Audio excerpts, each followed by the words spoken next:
Okay, this is another edition of Quackaholics Anonymous, broadcasting live. Well, it'll be pre-recorded by the time it gets to YouTube.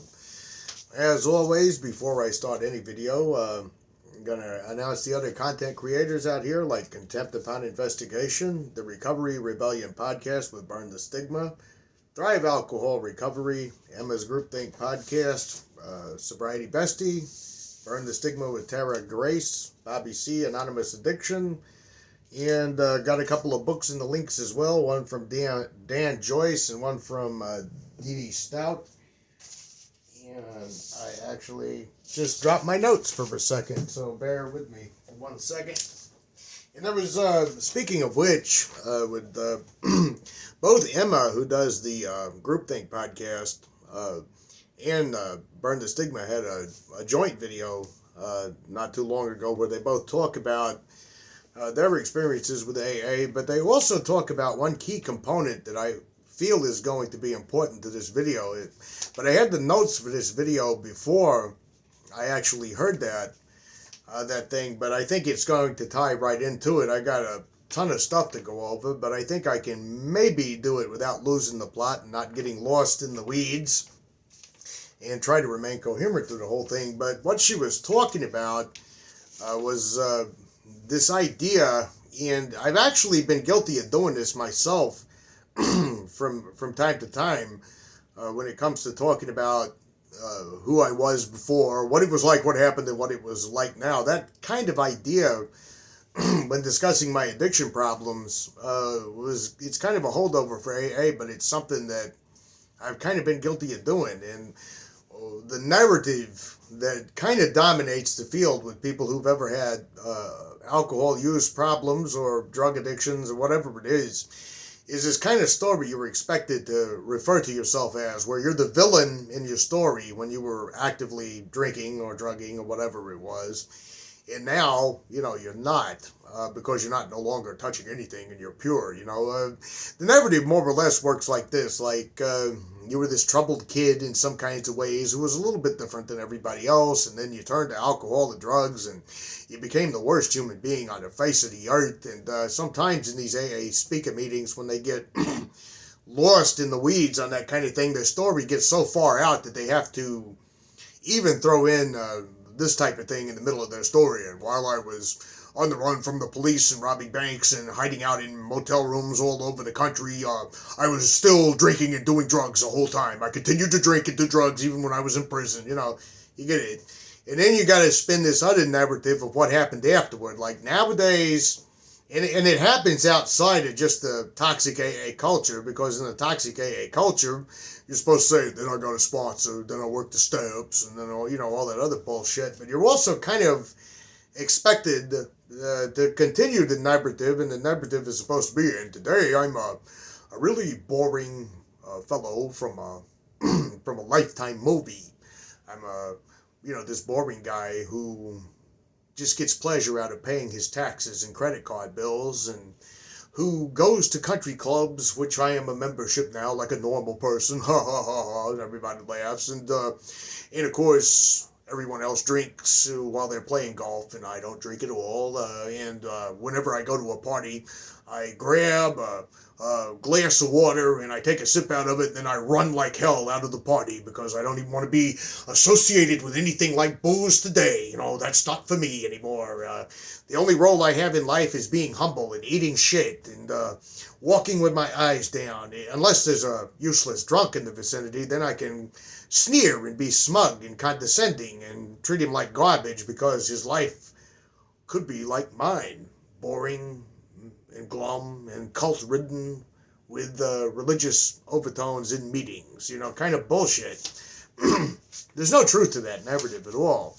The funny thing is that drinking is such a non-issue to me today because it's not so wrapped up in my identity that I even have to focus on that kind of thing. I go everywhere where there's drinking. I go to events where there's drinking, and it doesn't even bother me because It's not an issue. It's not something I think about. It's not so wrapped up in me that I gotta go running off to some fucking meeting and say, well, I went to a Christmas party and I made a mad dash to the door and I prayed the whole time. I had the big book underneath my arm and I had my arm out in front of me like I was playing football and I was just knocking everybody out of the way to get out the fucking door. No, doesn't happen.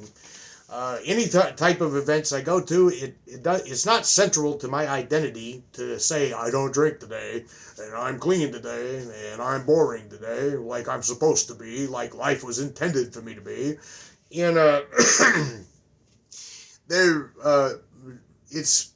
like I said, it's such a non-issue that it never even enters my mind. It's not a thing. I don't know if anybody's ever been unfortunate enough to get stuck in one of those god-awful fucking AA dances or those AA picnics or those outings or anything like that, where the whole entire thing is all about being sober. That's the whole reason I'm out here dancing on the floor. I want to dance like a fool because I'm sober and dancing like a fool. It's just fucking depressing. It's the most depressing thing I've ever seen. Well, I've seen other depressing things, but you get the idea. It's just terrible. It's forced happiness. But it's a narrative, and it's a narrative that people keep contributing to because they're expected to keep contributing to it. And worst of all, it's part of the entire toxic narrative that the 12-step industry kind of pushes on the unsuspecting public, you might could say.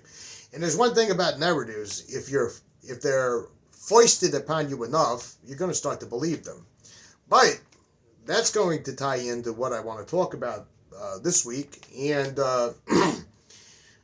I got dry throat today for some reason. I don't know what the hell it is. Probably seasonal shit again. It has to do with something that's going to involve us having to go back in history a little bit. This time I won't take us back to the ancient Greeks, some of my favorite guys to talk to, and I got books with them, or the Middle Ages, or the 1700s with the Enlightenment period, or any of those things today, but it's going to take us back to the early 20th century to get to the point of what I want to talk about. We're going to be running into a few people, some of them whose names you might recognize, like Freud, like Jung, and like Einstein. I know it doesn't sound like they all should go together, but trust me, they do. And what I wanted to address is not so much what they were building upon, but what an outside observer by the name of Karl Popper, and yeah, I can't say the name Popper without thinking about popcorn popping, some kind of psychological connection that I'm sure Freud and Jung would have a field day with, I'm sure. But yeah, the name Popper and Orville Redenbacher Popper just goes right together. It takes me all the way back to the 1980s when you had those ugly golden domes over these hot plates where you would pop all this popcorn and you'd flip it over and you'd pour butter and salt on it, and it was probably a really nasty, unhealthy mess with an alarming number of calories and sodium and everything else that would probably be terrible for your health and probably only tasted good to some kid in the 1980s who was watching television or some VHS rented movie from Blockbusters on Saturday night for entertainment. But that's what I think of when I hear Popper. But anyway, Mr. Karl Popper is going to play a big role in all this because he drew a sharp line between what he called pseudoscience, it's a term we all use nowadays, we've seen it on social media posts and everywhere else, and what he felt was genuine science. Now, this video is not meant to downplay the contributions of Freud and Jung, but I'm saying a lot of their ideas are considered out of date by today's modern findings and what psychologists know and how much the field of psychology has broadened.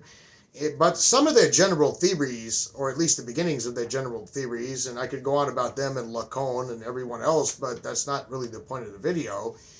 It's not so much that it's been disproven, it's just it's been updated with all the information we have today. But they are still the founders, pretty much. Well, not the founders, but they were pretty much at the forefront of what would become modern psychology. But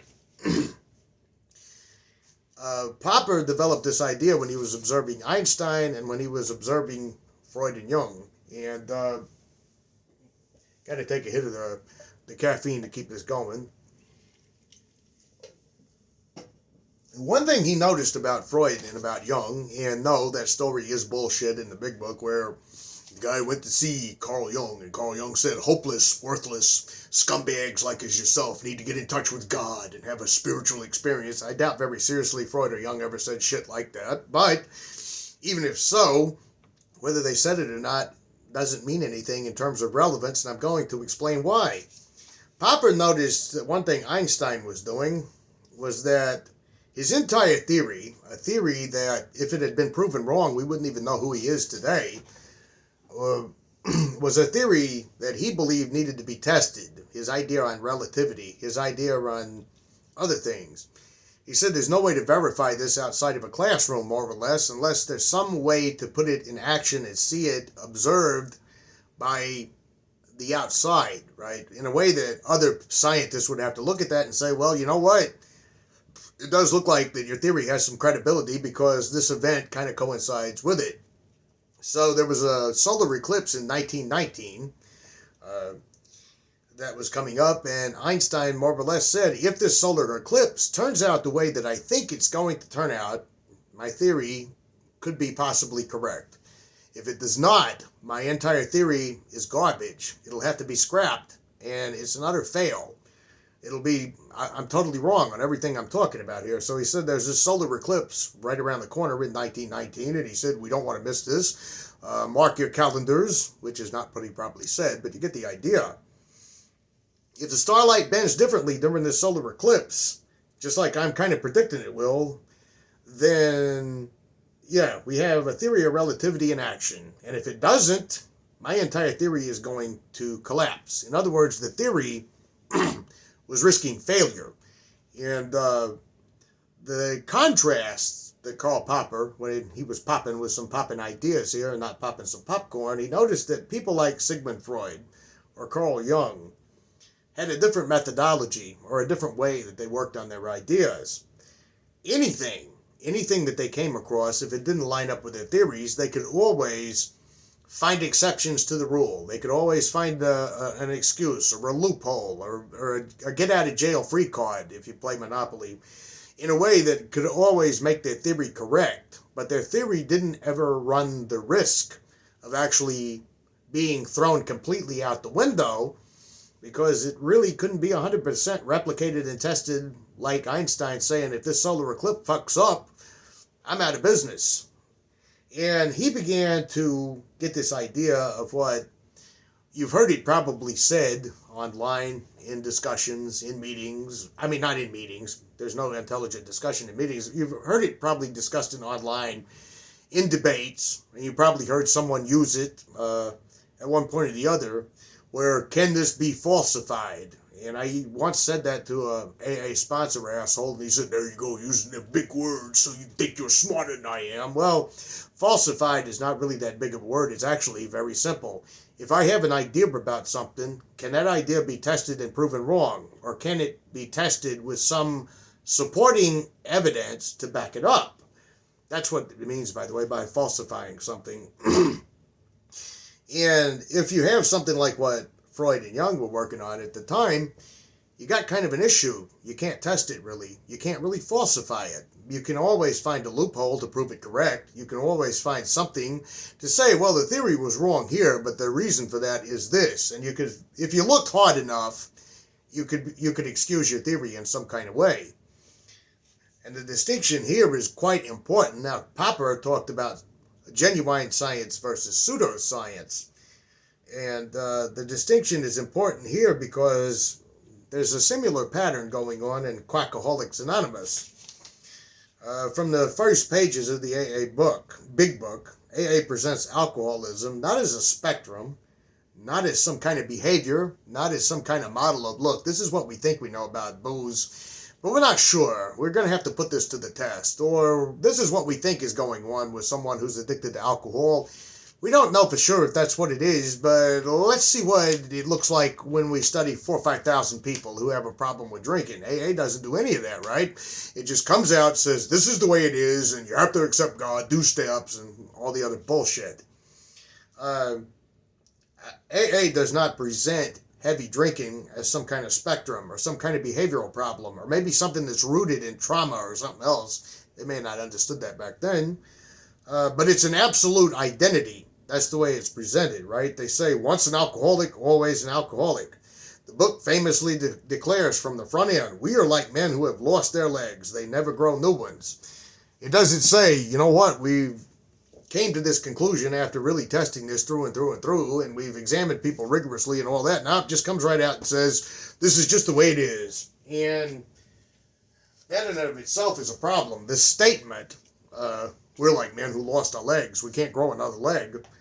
Then you'd have maybe 3 legs if you grew another leg after losing 1 leg or something like that. The statement can't really be tested, and it can't really be disproved because it's not an open statement. It just says this is the way it is. It just defines reality. It declares it. You can't present a case of someone who drank moderately after recovery when you set it up this way, because the program already has it scripted and written in, right? The person was either never a real alcoholic to begin with, or they were merely in denial, or they haven't relapsed yet. You used to hear that all the time in meetings. Well, I never got a DUI, and they'll all smirk, and they'll have that stupid fucking look on their face. They'll say, yet, like that. This isn't science. And of course, AA will claim, well, no, of course we're not science, we're spiritual. Yeah, which means that I have no reason to accept your claim whatsoever. This is Popper's unfalsifiability problem in action, actually, which it's a belief system that survives not by risking being disproven. AA doesn't say, well, this is what we think is causing people to drink heavily, but we may be wrong, like Einstein did with this is what I think is going on. Maybe the eclipse will prove me right or wrong. It just sets it up this way and then says any counterexample can be explained away, kind of like Freud's dream analysis or Jung's psychology at the time.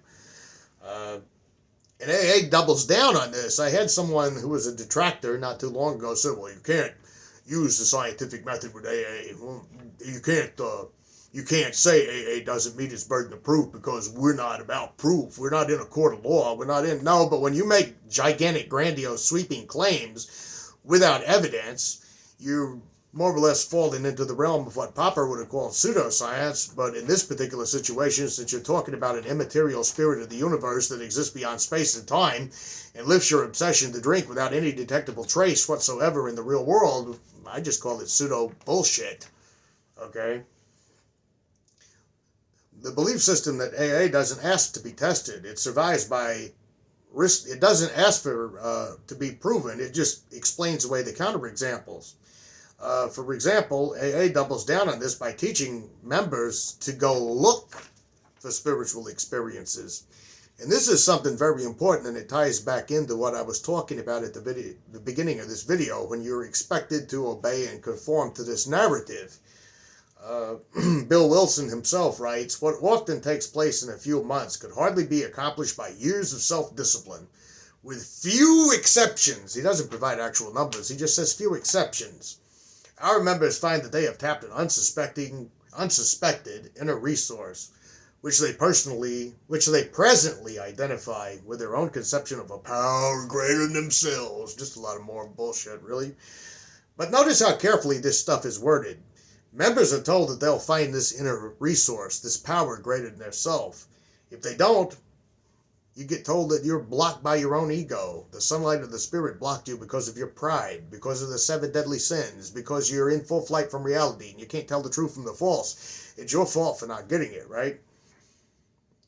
Or just not being entirely honest. Either way, the belief is never allowed to be questioned or scrutinized or allowed to even be possibly proven wrong. It's a commandment that tells you this is how it is, and you have to find this or you're the one to blame. Kind of like what Popper noticed about some of Jung's endless backward reasoning. So an AA member is taught from the get-go to search their life for confirmations. And guess what? If you're primed to look for something, then you're going to probably find it. Because your brain is going to make those little short-circuit connections and interpret that as evidence of something greater going on, because you were told that that's what's going on. That's why when you say, well, I was late for work this morning and I saw a parking spot and it was right next to the building and I pulled in and I got out and I looked up at the sky and I said, thank you, God, for giving me that parking spot, even though there's children dying of leukemia and there's people starving to death and there's people dying with cancer. I just know for a fact the universe sent me a sign and gave me that parking spot. Notice how much this is reinforced by slogans in meetings. But for the grace of God, I'd be drunk. We're sick people trying to get well. We're not bad people trying to get good and all this other bullshit, even though they kind of prescribe that you are a bad person and you can never graduate from this program and your best thinking got you here. Each of these phrases, it kind of creates this worldview where the evidence is already pre-interpreted for you in advance, where you're not allowed to kind of look for anything that counters this idea or these claims. You're just told this is the way it is. Sobriety isn't your achievement. It isn't something you really worked for, even though they'll say it works if you work it and all that other shit. But sobriety is not really yours and yours alone, or something that you did. It's through God's grace. The AA higher power spirit of the universe gave you that stuff because you begged and kissed its ass enough and talked about how bad of a person you are. If you struggle, it's your disease talking. If you succeed outside of AA, you never were a real alcoholic to begin with. And if you fail, you didn't really want it bad enough. There's no way that any of this is testable, though, is it? There's no way that we could put this up on a slide. It's just a bunch of baseless assertions where every possible outcome is already accounted for. And there is a major problem with something that can't be tested and can't be falsified. There's good reason to believe that it doesn't exist. Had to hit the magic bait. For example, if I tell you there's a magical, invisible unicorn standing beside me right now, and that I know for a fact it's there, and you say, well, we used an electron microscope on it, and on this empty space, and we don't see anything here, and I say, well, that's because it went to a different dimension when you put it up. And you say, well, we examined this room under this type of ultraviolet light, and we don't see any evidence of anything being there. Well, that's because it's invisible, and it lives between the worlds. And if you say, and we did this and we did that, well, you see it wasn't there because it didn't want you to see it. And you do an MRI on me, and you see that I'm not schizophrenic. You don't know that if I might be possibly really delusional, or you don't know if I might be just plain fucking with you and lying to you. But you have no reason whatsoever to take my word for this being real. Because there's no way to test it because it's beyond detection. There's no way to prove it's not there because it's beyond being proven. Therefore, I can stand here confidently and arrogantly and say, well, it must be real because you can't prove me wrong. That's generally what happens with things that don't exist. Like, I couldn't 100% conclusively prove that there is no tooth fairy. But it doesn't necessarily mean that there's any reason to believe there is one either, right?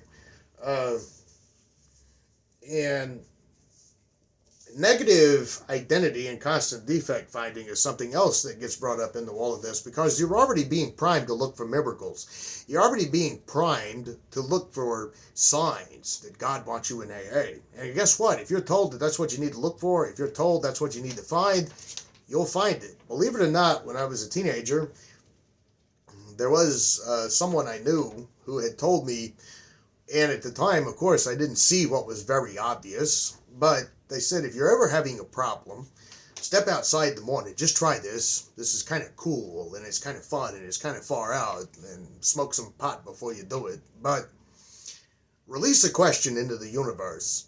Release a question out into the air, and just look for signs all day long, and you'll get your answers. It works, right?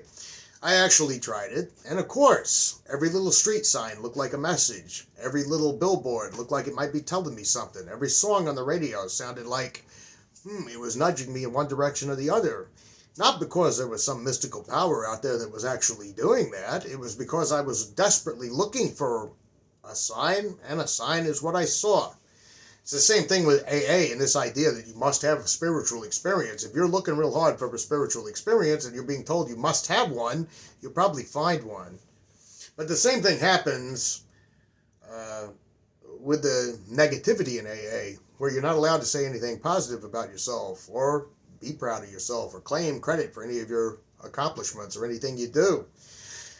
Popper, Karl Popper, when he wasn't popping with ideas, may have been popping with some popcorn. I don't know if they had any back then or not. He was warning that a theory can become pseudoscience when it keeps adapting endlessly to explain away exceptions, instead of actually saying, this is my idea, put this idea to the test, see if it can be demonstrated, see if it can be replicated, right? For example, I had a couple of people on here, and in AA, when I was an active member of AA, that said, well, see, I don't believe in logic and reason. Logic and reason's not the answer. The answer's God, spirituality, and all. You don't believe in logic and reason. So if you're getting up in the morning and you turn on the weather report and it says it might rain tonight, and you think to yourself, I get off work around 6 o'clock in the evening, and according to this weather radar, it looks like it might be raining at that time, and I'm going to take an umbrella with me. Although it does seem like a lot of AA members don't actually ever have real jobs or do anything, but you get the point. What am I using to determine whether or not it might be a good idea to take an umbrella with me? What am I using to determine, you know what, when it rains, this particular street always gets flooded, the drains run over, so I think I'm going to take an alternate route home tonight anyway, just in case if it is raining. What are you using? Is God beaming you these messages, or are you using logic and reason? And logic and reason is something that can be demonstrated independently of the person who's claiming whether they believe in it or not. We could do an equation right now, a logical equation somewhere in Norway by people who have never met me, who have never spoke to me, who have never seen a single video of mine, don't know that I exist. And these two people do a logic experiment, and they demonstrate it in real world time independently of what I'm saying and what I'm talking about. And I could do the same thing right here with them not knowing about me either. It exists independently. AA doesn't do that. AA deliberately tells you, well, if you don't see any evidence for anything, it's because you're not a real alcoholic, see? They have a way to argue their way out of everything and make excuses for everything. They don't ask to be proven wrong. If I said this is a valid syllogism that I think I can formulate based on this one thing, and then I say, but I want to see if I'm correct, prove it wrong. And someone can prove it wrong, I can say, well, I didn't have a valid syllogism. I didn't have anything there. I thought I did, but here was my flaws. Here was my problem. AA doesn't do any of those things. AA doesn't say, well, maybe we're wrong about this. Well, maybe everybody's not self-will run riot. Well, maybe everybody's not like this. Maybe there is other things to it. No, it pretty much does like divine command theory. It says, this is what God told us to do. This is what God wants of us. This is the role we have to play, and this is what you're going to be. And you end up becoming it because you're told that's what you have to be. And society doesn't really help with its narratives and its movies and its pop culture and its all that other shit. Okay? If you can explain away exceptions under what Karl Popper was calling pseudoscience, and you don't risk real failure, he was saying, is this even scientific theory at all? And I know AA is not science, it's spiritual. Well, there's no evidence of anything being spiritual, and if you're not willing to demonstrate or show to me that there is something spiritual, then I haven't got any reason to take any of this shit seriously. Okay? Because, another note here, AA does another narrative by these things like character defects. Step 6 tells members that they must be entirely ready to have God remove all these defects of character. And it says in the 12 and 12, the chief activator of our defects has been self-centered fear, primarily fear that we would lose something we already possessed or would fail to get something we demanded. Well, the question is clear. If you question AA, it's because you're fearful. It's because you're egotistical. It's because you don't want to get with the program.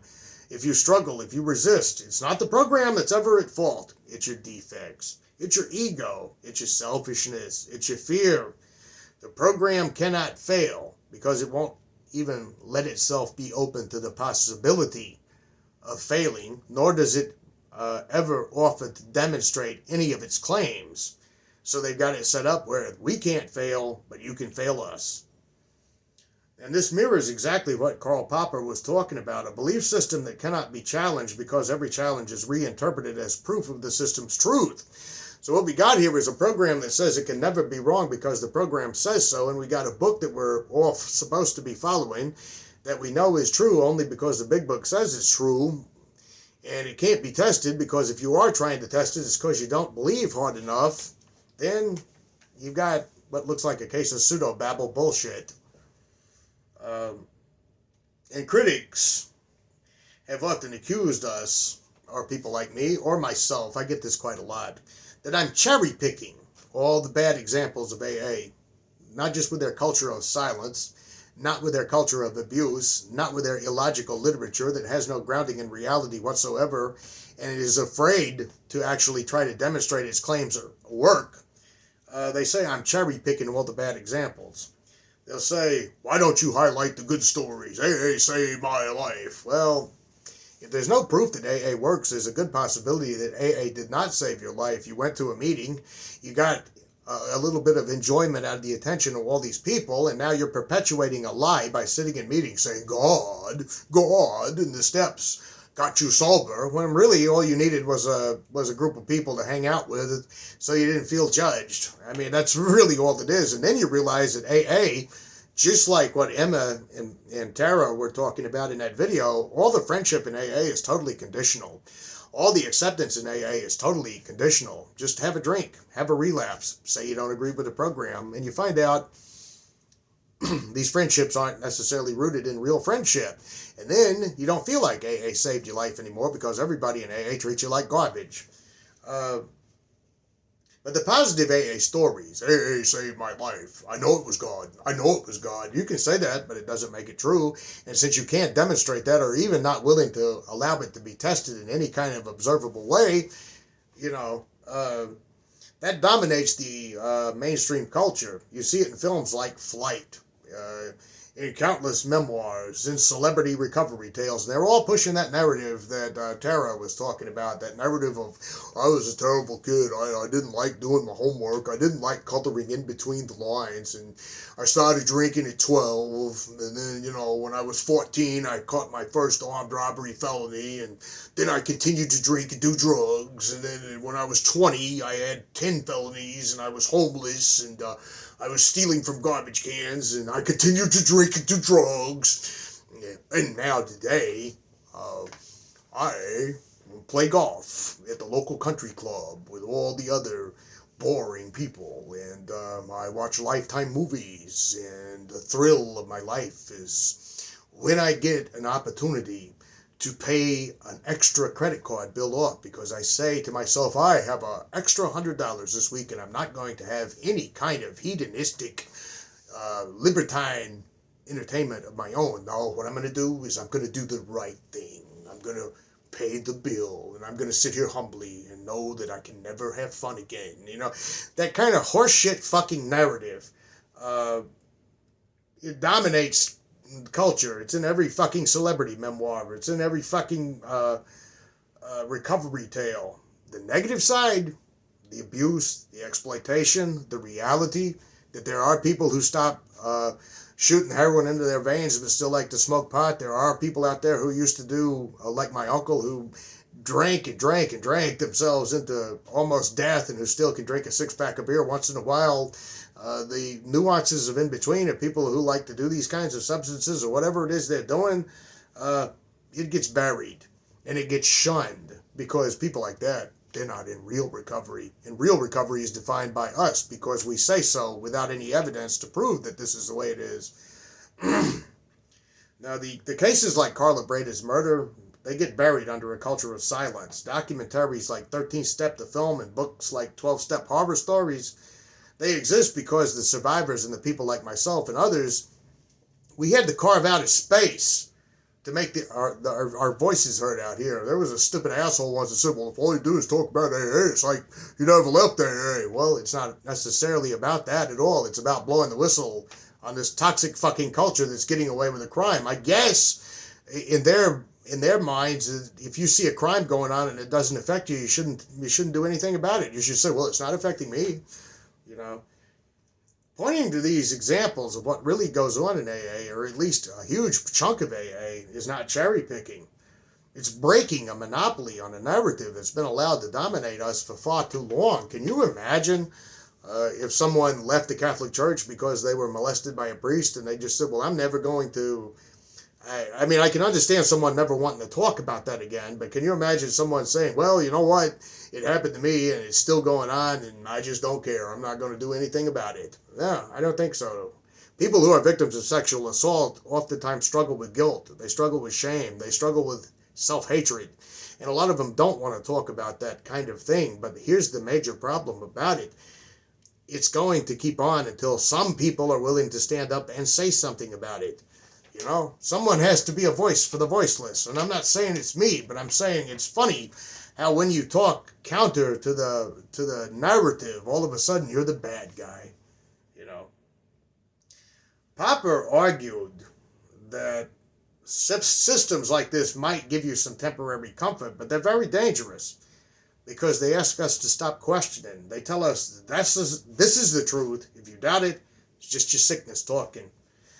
When people are told they're permanently diseased, fundamentally defective, and endlessly sick, they begin to interpret their lives through that lens. Every failure becomes proof of their brokenness. Every success is dismissed as graced or God. And where a system cannot be falsified, tested, where it absorbs every outcome as proof of itself, it becomes just faith. Faith healing. That's really what it is. And Einstein risked being wrong for his theory. He risked it all. And that risk is what made his theory powerful, because he was willing to be discredited. AA, by contrast, has created a closed system where risk is impossible. Like Jung's theories, it always has an answer, and the answer always points back to the program. The question we got to ask ourselves is, if you've got yourself this made-up spiritual system that can't be demonstrated, that has zero proof of effectiveness, and you have a culture of silence surrounding it that tells the victims of sexual assault that they're the ones to blame for the sexual assault happening, and shames people for coming forward, and does things like this society does, where people who are victims of these kinds of crimes are the ones that are made out to be the villains, how can you ever be sure that something like that has any merit? How can you be sure it's even right? So I think I've said all I can say for this one, and I'm going to end this with two quotes, two subscriber comments this week, because they both connect, and because I didn't put up a subscriber comment last time. And this was in regards to my last video when I was talking about confrontation therapy and Synon. And one says, I was a psych nurse in 1985. We had this guy who practiced the confrontational method in group therapy. I escorted patients occasionally and sat in on that group. It was horrifying. He would take these sick, vulnerable people and psychologically pummel them into shock and shame.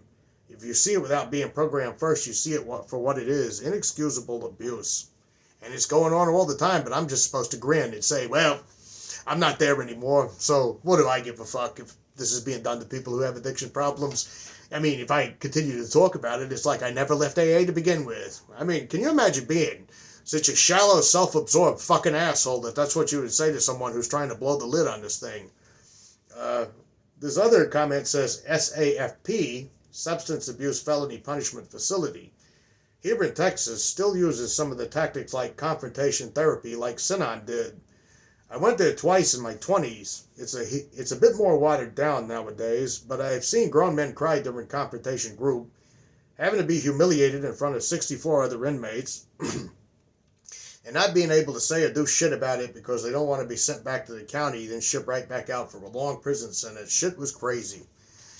So yeah, I'm going to keep doing what they are all accusing me of doing, just talking about the worst parts, or not talking about the good things, or all those other, things that the detractors say about me on here, or like some people say, you just complain about AA. Well, I would rather people find these videos and find out that, you're not going crazy. You're in a room full of lunatics that protect sex predators, that blames the victims for the assaults if an assault happens to them.